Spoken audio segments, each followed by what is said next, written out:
Athirappilly plantation മേഖലയിൽ കാട്ടാന ചരിഞ്ഞു. വെറ്റിലപ്പാറ 10-ാം ബ്ലോക്കിലാണ് 2 ദിവസം പഴക്കമുള്ള പിടിയാനയുടെ ജഡം കണ്ടെത്തിയത്. അതേസമയം ആനശല്യം രൂക്ഷമായ പാലപ്പള്ളി മേഖലയിൽ ഇന്നും ടാപ്പിംഗ് തൊഴിലാളിക്ക് നേരെ ആക്രമണമുണ്ടായി. ഇന്ന് രാവിലെ അതിരപ്പള്ളി വെറ്റിലപ്പാറ പ്ലാന്റേഷൻ മേഖലയിൽ 10-ാം ബ്ലോക്കിലാണ് കാട്ടാനയുടെ ജഡം കണ്ടെത്തിയത്. തൊഴിലാളികളാണ് വിവരം വനംവകുപ്പിനെ അറിയിച്ചത്. ജഡത്തിന് 2 ദിവസം പഴക്കമുണ്ടെന്നാണ് പ്രാഥമിക നിഗമനം. ഏകദേശം 45 വയസ്സുള്ള പിടിയാനയുടേതാണ് ജഡം. ആന ചരിയാനിടയാക്കിയ സാഹചര്യം എന്താണെന്ന് പോസ്റ്റ്മോർട്ടം നടപടികൾക്ക് ശേഷം മാത്രമേ വ്യക്തമാവുകയുള്ളൂ. കാട്ടാന ശല്യം രൂക്ഷമായ പാലപ്പള്ളി മേഖലയിൽ ഇന്നും ടാപ്പിംഗ് തൊഴിലാളിക്ക് നേരെ ആക്രമണമുണ്ടായി.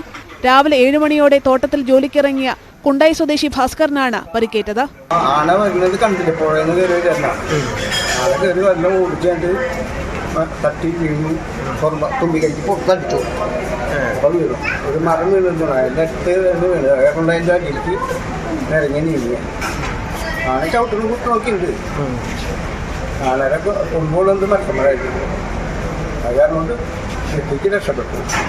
ആനയുടെ സാന്നിധ്യം മനസ്സിലാക്കാതെ ജോലി തുടരുകയായിരുന്ന ഭാസ്കരനെ തുമ്പിക്കൈ കൊണ്ട് ആന അടിച്ചു വീഴ്ത്തി. കുത്താൻ ശ്രമിച്ചെങ്കിലും ഭാസ്കരൻ ഒഴിഞ്ഞുമാറി. ഈ സമയം അവിടെ ടാപ്പിങ്ങിനുണ്ടായിരുന്ന മറ്റു തൊഴിലാളികളാണ് ആനയെ വിരട്ടി ഓടിച്ചത്.